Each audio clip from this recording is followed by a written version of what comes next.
Hey guys, and welcome back to Rosie Wrestling. My name is Massa. And I'm Safe. And today, for our episode of Views from Rosie, this is the last Smackdown before WrestleMania. So a lot of stuff went down. Again, it kind of felt like Raw, where there are just, again, some little holes, but we'll get to that. The first segment we're going to be talking about is the opening segment with Bryan and Shane McMahon. And this is like really burying the hatchet. They both had a promo, they hug it out. What did you think about this opening segment? I thought it was a pretty lighthearted segment. Nothing really too serious here. But I have to say, I'm pretty sure Shane didn't have diverticulosis or whatever it is, because there's no way he'd be cleared in time. So maybe it's a rib on Brock Lesnar, because I know he had to retire from it.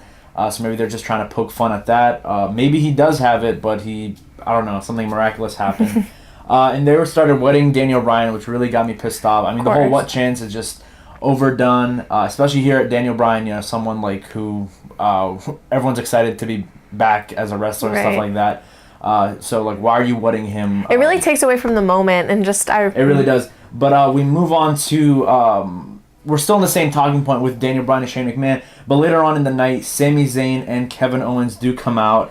They come out from the crowd and they stand on the commentary table, and they just basically start, talking a lot of trash. And I think this was a good last segment before their match at Mania, because there's a lot of heat between the two teams, and obviously this has been building up for a long time. So even though a lot of people, besides looking at Daniel Bryan wrestling, people are not that excited for the match, I do think it's a good story, and it's I have to give credit to the WWE for actually being patient with this story. And I actually noticed that not many storylines in general, nowadays, are built up this much. WWE has the habit of being really impatient and just giving it to us right away. But this one, it was building up for a few months, and I really appreciate that. You can even say it's been building up since July, when Kevin Owens and Shane McMahon first started feuding, or at least started bickering with each other. So I do have to give credit where credit is due.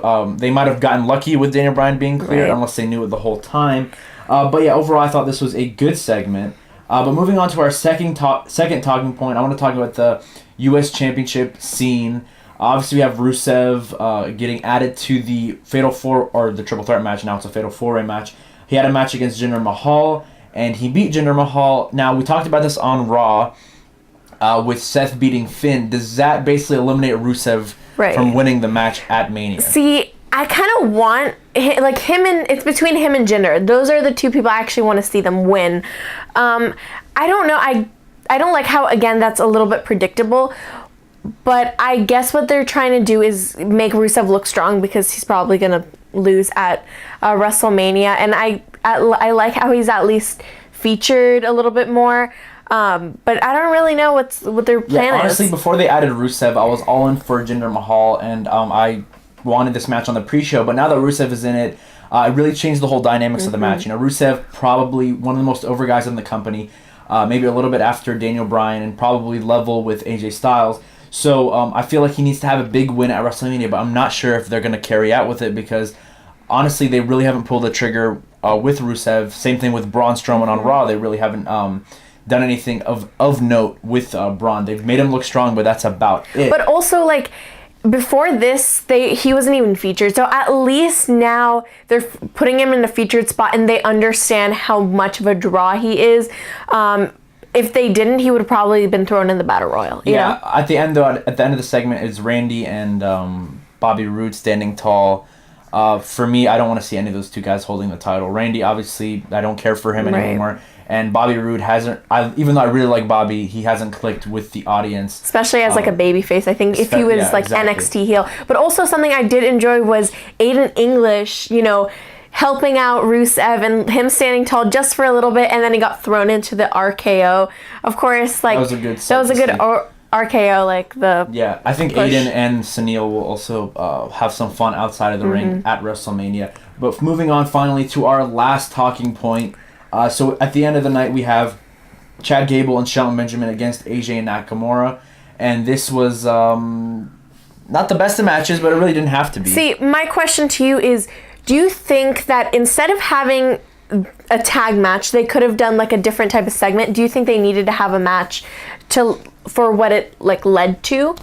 I felt like it made sense because you had times where Nakamura didn't want to tag in AJ. It made sense also at the end where AJ pinned Benjamin after a very emotional, phenomenal forearm, which they also talked about earlier in the night with their 2 sit-down segments. But yeah, he pinned, I think it was Benjamin, and he was basically staring down Shinsuke the whole time. So I like that. And even though this is, I haven't really liked the build to this, they really turned it around in the past 2 weeks. Obviously, you know, with Shinsuke pulling back after when he loaded up the Kinshasa, and here we saw that with AJ. And the tap on the head, you know, they actually played to that. Exactly, there's continuity. At the end of the day, this match is basically, it builds itself. It's just, it's a dream match we wanted since these two came into the company. But I do disagree with the people that are saying this is a horrible build, because I feel like the last 2 weeks has really turned it around. And compared to the other builds where really it's been lackluster, I feel like this is probably not one of the better ones, but at least it has improved, so I'll give credit there. So overall for SmackDown, I feel like it was kind of like Raw, where it was mostly filler, and, you know, it still kind of didn't leave us exactly super excited. But I was also thinking, this WrestleMania kind of builds itself. You're going to be excited either way with the amount of money matches that they have. I kind of wish that the go-home shows would have been a little bit more eventful. But again, I think they're banking on the huge stars at Mania. And this is definitely, we were talking about this, this is one of the Manias where they have so many marquee matches since what, like WrestleMania 18 or 19?